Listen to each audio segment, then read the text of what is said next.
আমি তো বলছি মুখ্যমন্ত্রী মহাশয়ের কাছে যদি অ্যামেন্ডমেন্ট করা যায়, সংশোধনী যদি আনা যায়, শুক্রবারকে সংশোধনী করে বাদ দেওয়া দরকার। তবে 1947 15ই আগস্ট দিনটি ছিল কিন্তু শুক্রবার, পবিত্র একটা দিন ছিল। হ্যাঁ, এই দিনকে নিয়ে ফরমার চিফ মিনিস্টারও মুসলমানদেরকে দেখে দিয়েছিল, বর্তমান চিফ মিনিস্টারও ফরমার চিফ মিনিস্টারের। আমি তো বলছি মুখ্যমন্ত্রী মহাশয়ের কাছে যদি অ্যামেন্ডমেন্ট করা যায়, সংশোধনী যদি আনা যায়, শুক্রবারকে সংশোধনী করে বাদ দেওয়া দরকার। তবে 1947 15ই আগস্ট দিনটি ছিল কিন্তু শুক্রবার, পবিত্র একটা দিন ছিল। হ্যাঁ, এই দিনকে নিয়ে ফরমার চিফ মিনিস্টারও মুসলমানদেরকে দেখে দিয়েছিল, বর্তমান চিফ মিনিস্টারও ফরমার চিফ মিনিস্টারের দেখানো পথে হাঁটছে, যা অত্যন্ত নিন্দনীয়, দুর্ভাগ্যজনক। ছাত্রদের আন্দোলনের জেরে চাপে পড়ে কেন্দ্রীয় সরকারের শিক্ষামন্ত্রী পদত্যাগ করলেন। এটা অনেক আগে পদত্যাগ করা দরকার ছিল। এই মধ্যিখানে যে ক্ষয়ক্ষতি হলো, তাহলে এটা হতো না। আরো বেশ কয়েকটি দাবি আছে, সে দাবিগুলোকে মেনে নিতে হবে। এটা আমি ভারত সরকারের কাছে আবেদন করবো। কারণ নিজের মতো এক্সামে যদি পেপার লিক হয়ে যায়, তাহলে মানুষ আর ভরসা কোথায় করতে পারে? মেইন স্ট্রিম মিডিয়া, গদি মিডিয়া, ডিজিটাল মিডিয়া কেউ এই আক্রমণের হাত থেকে বাঁচেননি। অর্থাৎ যারা নিরপেক্ষ খবর করে তারাও অ্যাকচুয়াল আজকে হাউসের মধ্যে লিডার অফ দি হাউস একটা কথা বলেছে যে গতকালকে যে ঘটনা ঘটেছে তার মধ্যে যারা অর্গানাইজার ছিল তাদের কোনো কেউ ছিল না, নিটের যারা আছে তাদের কেউ নয়, সিজিপি যে তথা মানে সেলফ সিজিপির যারা সদস্য নয়, তিনি একটা কিন্তু ক্লিন চিট দিয়েছেন যারা আন্দোলনকারী ছিল গতকালকে তারা হিংসার সাথে কেউ জড়িত নয়। আর আমিও বলছি আন্দোলনকারী এই হিংসার সাথে কেউ জড়িত ছিল না। এই আন্দোলনের মধ্যে ঢুকে হিংসা করে এই আন্দোলনের অভিমুখকে অন্যদিকে ঘোরাতে চেয়েছিল। তা আমিও আবেদন করব রাজ্যের মুখ্যমন্ত্রীর কাছে, যারা হিংসা ছড়িয়েছে খুঁজে বার করে তাদের বিরুদ্ধে ব্যবস্থা গ্রহণ করা হোক। তিনি বলেছেন অলরেডি নাকি 70 জনকে আইডেন্টিফাই করেছে। এখানে আমি একটা সংযোজন করব যে অনেক সময় দেখা যায় যারা আটকায় তারাও ফেঁসে যায়। এর ক্ষেত্রে না হয় আমরা দেখছিলাম ভিডিও, অনেক মহিলাদেরকেও ছাড়েনি, পুরুষ সাংবাদিক মহিলা সাংবাদিক আক্রান্ত হয়েছে। আমি ধিক্কার নিন্দা জানাচ্ছি। যারা আক্রমণ করেছে একটা ওনা ছাড় পায়, কিন্তু যারা বাঁচাতে গিয়েছিল ভিডিওতে তাদের ছবি এসে যায়, যদি তাদেরকে না আবার আইডেন্টিফাই করে এরা মারছিল বলে আটকে দেওয়া হয়, এটাও যেন দেখা হয়। কারণ গণতন্ত্রে তথাকথিত ভাবে আমরা বলি চতুর্থ স্তম্ভ মিডিয়া, এমনি মিডিয়া স্বাধীনতাতে আমাদের দেশ 157 আউট অফ 180।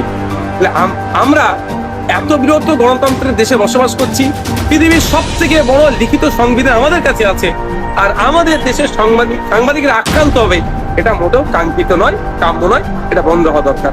আর সাথে সাথে এটাও বলবো, দেখছিলাম গতকালকে ঘটনার পর থেকে বেশ কিছু লোক লেখালেখি করছেন সাংবাদিক বন্ধুরা যে আমরা পলিসি তৈরি করিনি, তৈরি করে হাউস তার ইম্প্যাক্ট কেন আমাদের হবে, এটা আমি স্বীকার করে নিচ্ছি।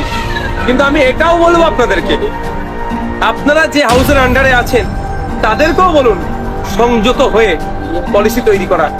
একটা সময় দিল্লিতে যে ছাত্র আন্দোলন হচ্ছে সেটাকে বিদেশি ফান্ডিং বলে চালানো হয়েছে বিভিন্ন মিডিয়ার মাধ্যমে। তো চীন যোগ, কেউ পাকিস্তানি যোগ, কে বাংলাদেশি যোগ বলে যা ইচ্ছা তাই করানো হয়েছে, এটা বন্ধ করা উচিত। আর গতকাল কি আমরা সম্ভবত না আজকে দেখলাম, আমি আজকে ভিডিওটা দেখেছি, external ministry of external affairs সেই দপ্তরের যিনি মুখপাত্র, তিনি একটা প্রেস করে বললেন যে এই আন্দোলনের সাথে কোনো বিদেশি সম্পর্ক নাই। সারা এই বেশ কয়েকটা দিন বেশ কিছু সাংবাদিক যেভাবে এইটাকে তুললো, তারা তো এসি রুমে বসে তোলে, আর ড্রাইভার নিতে হয় যারা রোদ বৃষ্টি উপেক্ষা করে ফিল্ডে যারা কাজ করে, যারা হাউসে বসে গল্প বানায়, তারা যে অন্যায়গুলো করে তার ইফেক্ট পড়ে সাধারণ মানে যারা ফিল্ডে কাজ করে। আমি অনুরোধ করবো সাধারণ মানুষকে, এরাও রুজি রুটির জন্য এই পেশাতে এসেছে, কেউ শখে আসেনি। যে যাই বলো, সবাই সংসার, কারো বাড়িতে মা বাবা ছেলে মা সন্তান স্বামী স্ত্রী আছে, তাদের মুখে অন্ন তুলে দেওয়ার জন্য।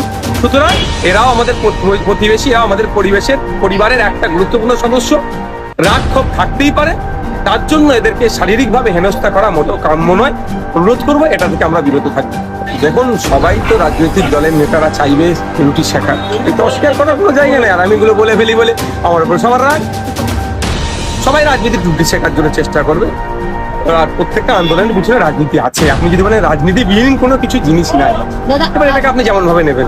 5 জন তো নয়, 70 জনকে আইডেন্টিফাই কথা বলেছে। শুনুন, আমি এই বিষয়টা নিয়ে একটা কথা বলবো। অলরেডি কলকাতা হাইকোর্টে গুন্ডা দমন আইনকে চ্যালেঞ্জ করে মামলা হয়ে গিয়েছে, সাব জুডিস ম্যাটার। এটা কতটা কার্যকারী হবে এখন যদি হয়, সেটা আইনের বিশেষজ্ঞ যারা আছে তাদেরকে কাছে জানতে হবে। তবে একটা কথা বলবো, আমি হাউসের মধ্যে বলেছিলাম যে গুন্ডা দমন আইন মিস ইউজ না হয়, টাডা পোডা মিশার মতো মিস ইউজ না হয়। আমি আজকেও বলবো মিস ইউজ না হয়। তবে এই আইনের আমি চরম বিরোধ। কি বিষয় হচ্ছে আমি বিষয় বিস্তারিত জানি না। আমাদের কাছে পারমিশন ছিল না। দেখুন, ব্যাপারটা হচ্ছে, আমি আবারও বলি, পারমিশন ছিল না এই কথাটা আমার মনে হয় না বলা উচিত। আমি প্রোটেস্ট করব, I have to right protest করার। এখানে পুলিশের পারমিশন দিতে লাগে না। পুলিশ লোকাল অথরিটি আমি ইন্টিমেশন দেব। সংবিধানের কোনো জায়গায় এই প্রোটেস্ট প্রতিবাদ করার জন্য পুলিশি পারমিশন নিতে হবে অফিসার নাই। এইটা প্রথমে। দ্বিতীয় হচ্ছে, কুণাল বাবু কি হয়েছে না হয়েছে, ডিটেন করেছে কি অ্যারেস্ট করেছে, সময় সেটা বলবে, সেটা আগামীকাল আমি বলতে পারবো। 18 বছরের কবিতা তো আমরা পড়েছি, প্রয়োজনে জীবন দেবে আর অন্যায়ের বিরুদ্ধে কেমন কিছু করতে পারবে না, এরা করতে পারবে না। 18 বছরের কবিতা তো আমরা পড়েছি।